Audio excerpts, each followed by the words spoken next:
Welcome to Fairy Tale Access, where the head fairy's quest is to prove that fairy tales do exist in actual time rather than once upon a time. Together, we will unravel the heroes, young and old, who turn dreams into reality. These are the people who still believe in happily ever after. The discoveries will bend even our most cynical non-believers into believing in fairy tales.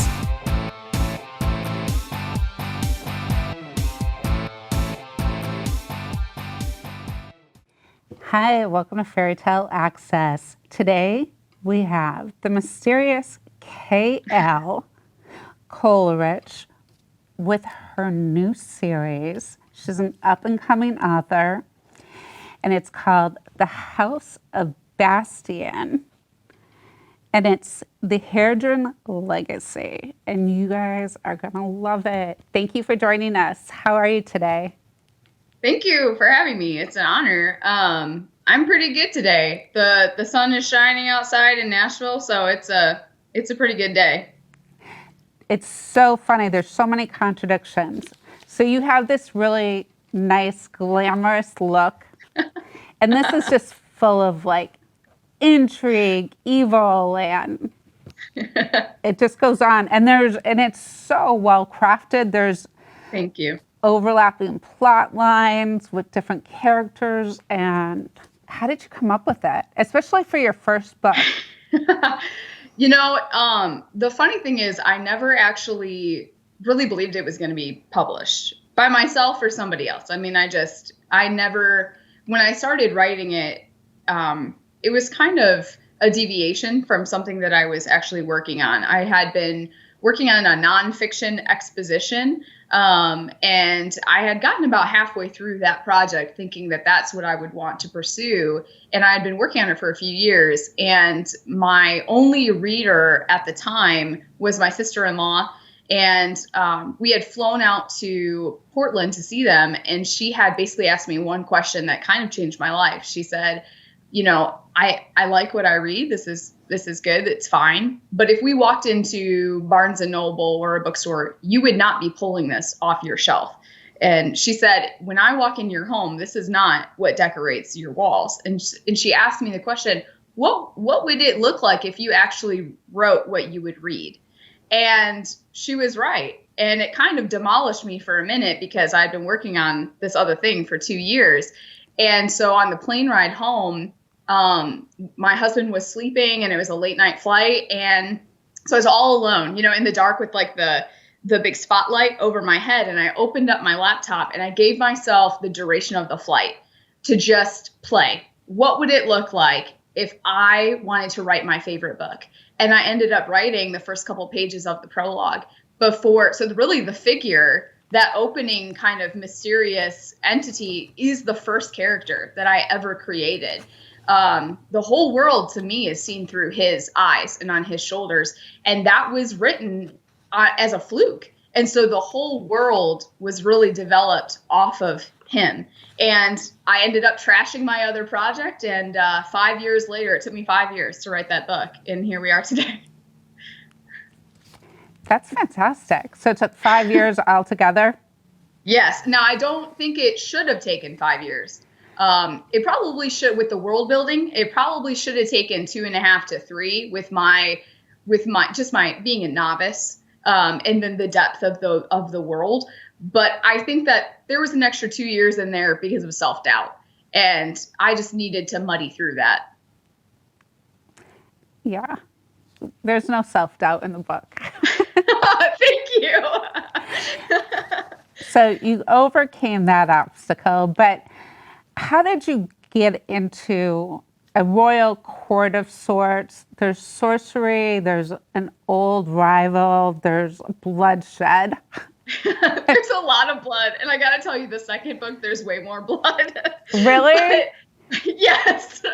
Now, you'll get a reprieve in the third book, I promise. But it's because of where they're going, they have to shed a lot of blood. But, I always gravitated towards stories that were meticulous in how many layers there were. To me, that made a book so much more interesting than a movie. For instance, most of us, love or grew up on the Harry Potter books. And one of the things that Rowling did so impressively don't. And so I thought, if I'm going to throw away this nonfiction project that I gave 2 years of my life to, then I need to make sure that I'm layering in what I respect in another author. And at that point, I didn't even really consider myself an author. I was just taking a stab at it. So I wanted there to be layers for the sake of intricacy, but also for the sake of realism. Because if you and I are having coffee, there may be one plot line between us, but in our own lives, we have multiple plot lines going on, and that makes us real. And so I wanted the reader to feel like the characters were as real as possible. You did that. The whole story was really real. It was so engrossing because I just couldn't put it down until I finished. It was crazy. Like for 2 days, maybe 3. But I was up really late. I mean, the world building was spot on, and you didn't go into a lot of detail, but you drew us into this world. So how did you do that? How did you build the world? Is any place in particular that you're from? So, I mean, being from Metro Detroit, I grew up in an area that is incredibly diverse. I mean, there's obvious groups of diversity in Metro Detroit, but there's a lot of fringe diversity that a lot of people don't realize. And there's a lot of pocket communities that have formed because of that. And so someone who looks like myself, I don't have a lot of ties to heritage. I mean, I know that I come from an Irish line and I come from a Norse line and those things, but it doesn't really define my everyday life. Whereas in an area like Metro Detroit, there are so many communities where their everyday life, the food they eat, the language they speak, the traditions that they keep, how they dress, are all defined by those intrinsic cultures that define them. And that's always been really appealing to me as someone who doesn't have that. And so as I grew up in that environment, I think it really shaped me and how I want to celebrate other people. And to be honest, part of that is from a jealousy. And so when I went into, I can create a world of my own, I didn't just want one culture, I wanted multiple, because to me that felt like home. It feels like home to have a lot of cultures that are very different. They're contrasting, but somehow they're all having to coexist. And sometimes they get along and sometimes they don't. And in wanting that to be real, that's why I allowed there to be a lot of tension, not because I'm celebrating that tension or that discrimination at times, but because I wanted it to seem real. And so I just wanted it to feel like home. And that meant that there had to be a lot of diversity on the plate. And really my cast of characters, I'm probably the minority, and that reflects my upbringing. And that to me feels really comfortable. Well, I thought it came out in the book because of all the cultures that have to come together and the adversity that they're experiencing, like either embrace it or overcome it.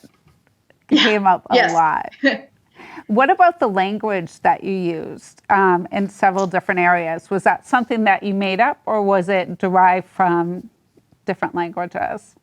So both and. So in that environment that I grew up, it would be customary to frequent establishments, restaurants, whatever, of people who are not like me. And one of the things that my family often liked to do, and we actually used to make fun of my mother for it when we were young, was to adopt little fragment phrases to better thank them for what they provide for us, or to better ask for what we wanted, because it's a privilege experience for the reader. So when they were with a character, not only does Lucia having bits of Barilli dialect or Zathan having bits of Andouille dialect, not only does it segregate their narrative a little bit and make them more individualistic, but it also gives the reader kind of that walking into a restaurant feeling, and after ordering and enjoying a meal made by beautiful hands, and let's say a plate of shawarma at the end saying, okay, shukran, and thanking them in their language. I wanted the reader to experience that because I really feel like it's special. And I miss that being down in the South. There's not as much opportunity for that. And so with the languages, one thing that I do is I definitely have inspirational languages. So for instance, Barilli is kind of a weird contrast between some Arabic and some Gaelic, which is a strange combination. Andwili is a bigger blend of, we'll say like Swahili, Yoruba, Navajo, Cherokee, and some Sioux. And so what I do is, let's say I have one word that I need to create to just keep it simple. I'll look up that word. Let's say it's light. I'll look up that word in, 5 to 10 inspirational languages. And then I find the syllables that I like that stand out to me. And then what I'll do is I'll combine them together and then afterwards apply my own grammatical rules to that word. So there's quite a lot of work that goes into making little strange words, because I do want them all to have the same flavor. I want all of Andwili to have the same feel when it rolls off the tongue. That's a great way to do it. It was really amazing. But what about the scenery? Where did you get that from? Because that didn't look like South Detroit. No, the diversity comes from Detroit, but the scenery, in the first book, they're pretty much stuck to Bastiion, the House of Bastiion, which is kind of in the rolling hills and the plains. So it's more in a basin and along a shoreline. And so that, I think, if anything, was kind of inspired by where I'm at right now. I'm kind of in the middle of the country, and there are areas that are flat and areas that are not. And but I wanted the northern portions definitely to be inspired by the Highlands. So like your Scottish Highlands. I had recently, a few years ago, gone to Ireland, and the scenery is just beautiful. And also it's I have a fascination with like the redwoods and the northwest part of the country. So kind of combining those for boreal. And then the southern part, which we'll see quite soon in the series, is more inspired actually by kind of like a more lush mountain range. And this is going to sound weird, if it was combined with like the Mesa Verde. So like, how the Mesa Verde, the Native Americans dwelled inside the cliffs. So taking the idea of dwelling inside the cliffs in a more lush environment, and that's your southern region. So I really just cherry picked the areas of the planet that really fascinate me and then combine them together. And now we have terrains. So no, it's really wonderfully laid out, like unbelievable. The way that you did the world building, the languages, the whole story and plot lines. And I love how you explain where you got all your ideas from. What's your background?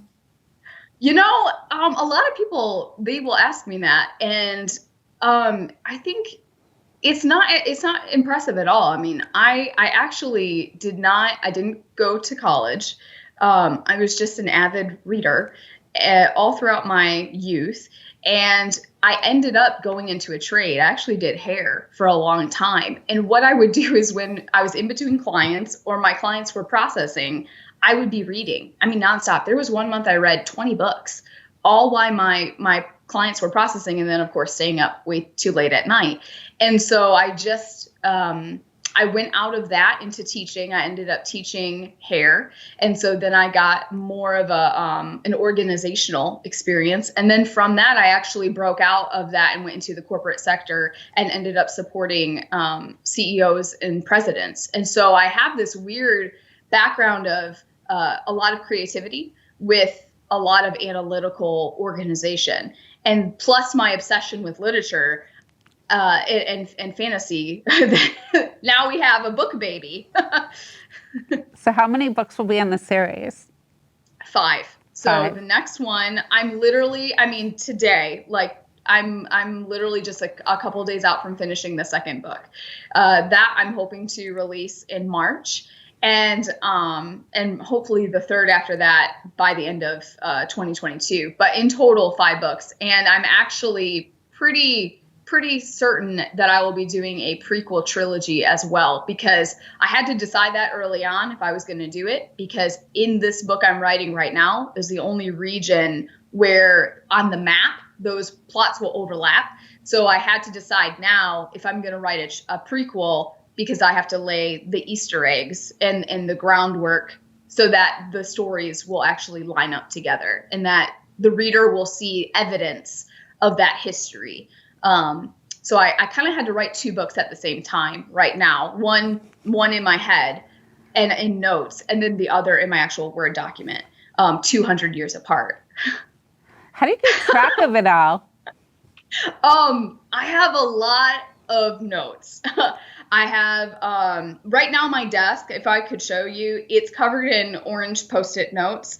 But the whole book is plotted. So like, for instance, the one I'm working on right now, I have every chapter plotted. So it's rare that I would break away from that. I'm not saying that I wouldn't, but I know from the start what needs to happen. Now I may fill in the gaps as I'm going and color in the lines, if you will, but the lines are pretty much set.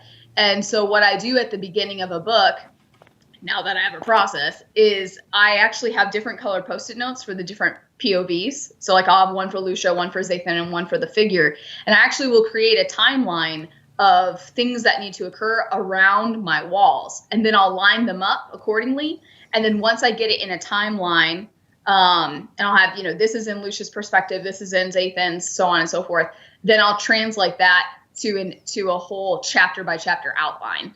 And then I'll start writing the book. So how long did the second book take? So I quit my corporate job this year. And so I was able to finish it given the next couple days, hopefully, in 11 months, which for me is very expedient considering the first one took me 5 years. But I also was working quite a bit during those 5 years. So half of this year was spent solely dedicated on this work. Great. How long do you think the third book will take?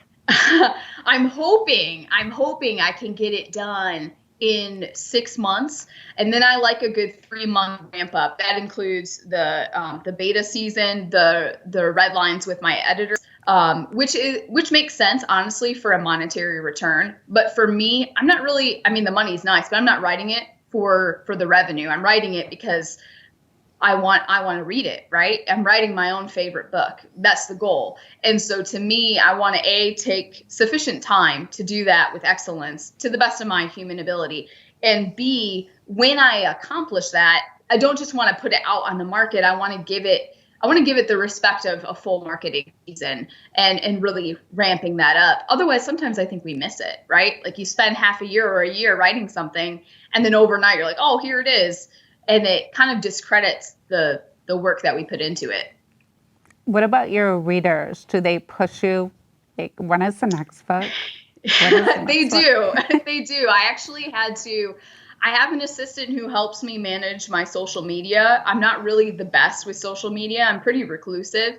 And I actually had to put out a statement on social media, especially in my reader group on Facebook, that I was going to be stepping away for a couple months to really focus on finishing the book, because they kept asking for it. And I'm like, well, I can't be everywhere, right? Even mentally, I mentally can't be everywhere. So I had to pull back just to focus on it. So they do push me in that sense. They also pushed me with, in my newsletters, they want character interviews where they will submit an interview question and ask characters. And in the newsletter, there's a column in the newsletter, I'll actually respond in the voice of that character. And so that actually has been a nice exercise. It's helped me to think outside of the outline for the book.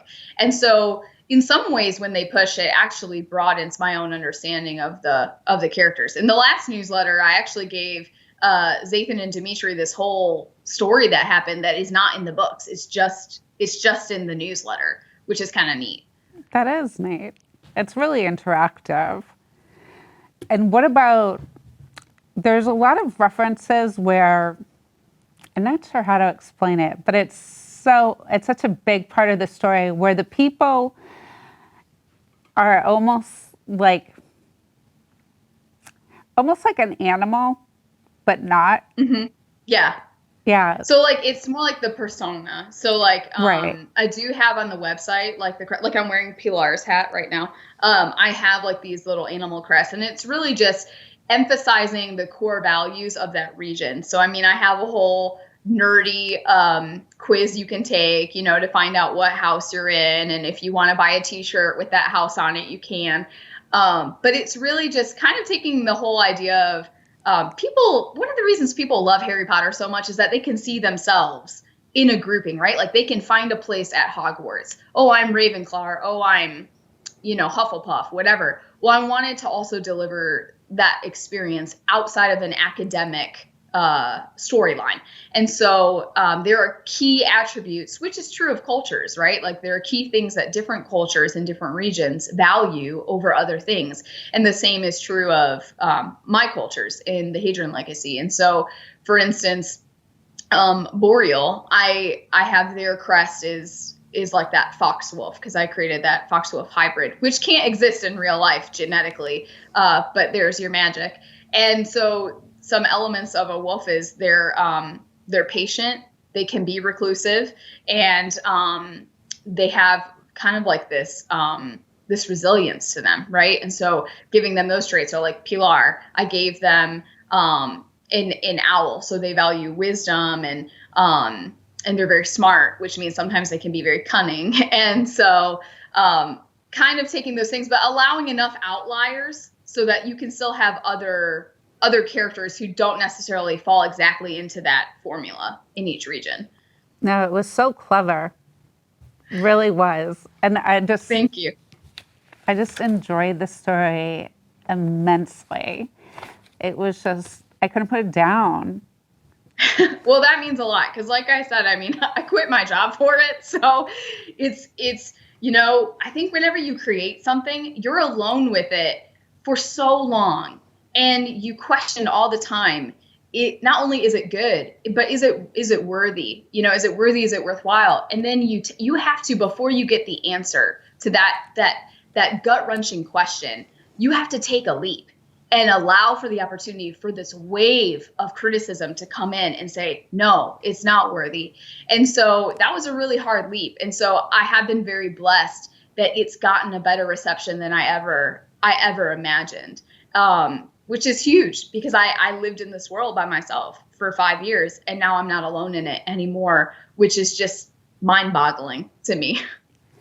It must be. But I mean, I just was really impressed with the way the characters interacted, the way that the way that some tried to get along with other cultures, the way some were just so into themselves. I mean, it was just such an eclectic group of people.